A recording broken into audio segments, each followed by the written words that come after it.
Kabupaten Sambas salah satu daerah sentra perkebunan jeruk siam di Kalimantan Barat. Potensi jeruk siam Kabupaten Sambas terus bertambah setiap tahunnya hingga mencapai belasan ribu hektar saat ini. Jeruk merupakan komoditas hasil pertanian yang menjadi piramida selain padi di Kabupaten Sambas. Potensi yang cukup besar di Kabupaten Sambas tersebut memberikan sumbangan yang besar terhadap pertumbuhan ekonomi Kabupaten Sambas hingga hari ini. Berbagai varietas jeruk siam tumbuh subur dan menjadi sumber penghasilan petani khususnya di Kabupaten Sambas. Dalam kunjungannya ke Desa Gapura, Kecamatan Sambas, Bupati Sambas Satono melakukan panen jeruk madu. Kepada petani jeruk, Bupati yang mengaku sebagai anak petani mengatakan tahu persis tentang banyak hal tanaman jeruk. Dari pengalamannya sebagai petani jeruk, Bupati Satono melihat jeruk dari Desa Gapura ini kualitasnya cukup baik. Selain ukurannya sesuai standar ekspor, cita rasa jeruk madu Desa Gapura cukup gurih. Bupati Kabupaten Sambas Satono mengatakan selama memimpin Sambas, ia mengaku sudah 3 kali berkunjung ke Desa Gapura. Kedatangannya tahun lalu untuk meresmikan infrastruktur yang sudah dibangun. Peningkatan kualitas jalan sangat menunjang pembangunan perekonomian masyarakat di sektor perkebunan. Bupati Satono berharap seiring dengan meningkatnya infrastruktur jalan dan jembatan khususnya yang menuju wilayah perkebunan akan memudahkan pengangkutan hasil pertanian penduduk. Berita selanjutnya, anak-anak di Kabupaten Sintang mulai diberikan vaksinasi Japanse Expale atau JI. Vaksinasi itu dilakukan agar anak-anak terhindar dari gigitan nyamuk pembawa penyakit JE. Anak-anak usia sekolah mulai dari TK dan SD terus dilakukan vaksinasi JE di sekolah masing-masing. Vaksinasi JE digencarkan sebab penyakit itu sangat berbahaya dan selalu menyerang anak-anak. Taman Kanak-kanak Islamiyah 4 Kecamatan Sintang ikut melaksanakan vaksinasi JE itu. Sebanyak 18 orang siswa dari 48 siswa disuntik vaksinasi JE yang dilakukan petugas Puskesmas Sungai Durian Sintang. Kepala sekolah TK Islamiyah 4 Sintang, Zainani mengatakan sekolah tidak ingin anak-anak terkena penyakit JE yang sangat berbahaya itu. Sebab penyakit JE itu menyerang saraf otak penderitanya yang berakibat kelumpuhan otak. Vaksinasi Japanese Expallitis atau JE itu akan terus diberikan kepada anak-anak usia di bawah 15 tahun di seluruh kecamatan Kabupaten Sintang. Penyakit JE sendiri dibawa oleh nyamuk culik sehingga harus diantisipasi oleh masyarakat. Berita selanjutnya, transformasi digital sudah mewarnai semua aspek dalam kehidupan kita saat ini. Menghadapi perubahan teknologi dan sistemnya, semua harus terlibat untuk memanfaatkannya. Bila menolak akan tergilas dengan sendirinya karena diperlakukan upaya edukasi secara masif kepada semua masyarakat. Teknologi selalu berkembang seiring pemenuhan kebutuhan manusia dan kesehariannya. Dunia digital kini sudah mewarnai semua aspek kehidupan yang semua dari kita tidak bisa menolaknya. Pengamat dunia digital Hajon Mahmudin menilai digital adalah sebuah tools, sebuah dunia baru yang bisa membuat siapapun dia berkembang secara cepat.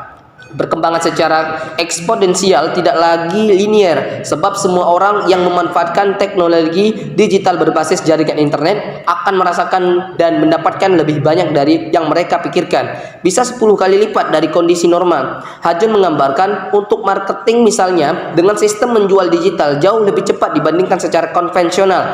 Proses marketing lebih cepat, distribusi produk bahkan sharing juga lebih cepat dari cara konvensional. Namun tak dipungkiri masih ada sebagian dari masyarakat khawatir, karenanya diperlukan edukasi secara masif. Mereka cenderung takut karena belum merasakan manfaatnya. Mereka masih skeptis. Pengambilan kebijakan dan para stakeholder diharapkan bersinergi untuk melakukan gerakan-gerakan edukatif terhadap transformasi digital ini. Berita selanjutnya, Dinas Kesehatan Kabupaten Sintang mencatat terjadi 402 kasus DBD di Kabupaten Sintang. 8 orang diantaranya dinyatakan meninggal dunia. Tren kasus demam berdarah dengue atau DBD Kabupaten Sintang terus meningkat dari tahun ke tahun. Tahun 2023 menjadi paling parah di antara tahun sebelumnya karena kasus meninggal dunia hingga 8 orang. Kabid Pencegahan dan Pengendalian Penyakit Dinas Kesehatan Kabupaten Sintang, Darmadi, mengatakan kondisi saat ini sangat mengkhawatirkan karena peningkatan kasusnya terus meningkat. Data terbaru hingga akhir September terdapat 402 kasus DBD dengan 8 orang diantaranya meninggal dunia. Masyarakat diminta berperan aktif memerangi DBD dengan melakukan pemberantasan sarang nyamuk. Sebab pemerintah dan masyarakat harus bergerak bersama dalam pemberantasan DBD ini. Masyarakat harus menjaga kebersihan lingkungannya masing-masing dan memberikan abet pada tempat penyimpanan air. Darmadi menambahkan, peran serta masyarakat sangat penting agar kasus DBD di Kabupaten Sintang bisa turun, bahkan hingga tidak ada lagi. Mulai sekarang, masyarakat harus mengaktifkan kembali gotong royong membersihkan lingkungan masing-masing. Berita selanjutnya, peran teknologi digital pada saat ini sangat penting untuk meningkatkan sistem pembelajaran mahasiswa. Dengan adanya teknologi digital kini, mahasiswa dapat mencari informasi terkait pembelajarannya dengan cepat dan mudah. Aplikasi mobile, platform media sosial, dan alat kolaborasi daring memungkinkan mahasiswa terlibat aktif dalam kegiatan akademik dan sosial.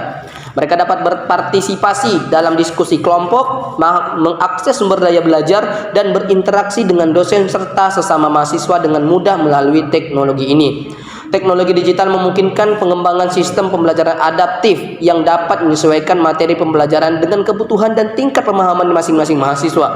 Salah seorang dosen IAIN Pontianak, Bob Andrian, mengatakan peran teknologi digital dalam sistem pembelajaran sangat penting karena hampir semua proses pembelajaran berkaitan dengan teknologi seperti media sosial, infokus, dan perangkat lunak lainnya dipergunakan untuk pembelajaran. Salah seorang dosen IAIN Pontianak, Bob Andrian, berharap pihak kampus dapat memberikan berbagai alat digital untuk setiap kelas, di antara laptop dan handphone yang memadai yang bisa terkoneksi ke jaringan internet. Berita selanjutnya, Dinas Pendidikan, Pemuda, Olahraga, dan Pariwisata Kabupaten Mempawah menghimbau kepada seluruh guru untuk tidak melakukan aktivitas belajar di luar kelas. Hal ini dilakukan mengingat kabut asap pekat yang disebabkan kebakaran hutan dan lahan kembali menyelimuti wilayah Mempawah dan sekitarnya. Kabut asap akibat kebakaran hutan dan lahan yang terjadi di Kabupaten Mempawah saat ini mulai menyelimuti kawasan kota Mempawah. Untuk itu, seluruh guru mulai dari tingkat TK, SD, hingga SMP di Kabupaten Mempawah diminta agar tidak melakukan kegiatan belajar di luar kelas.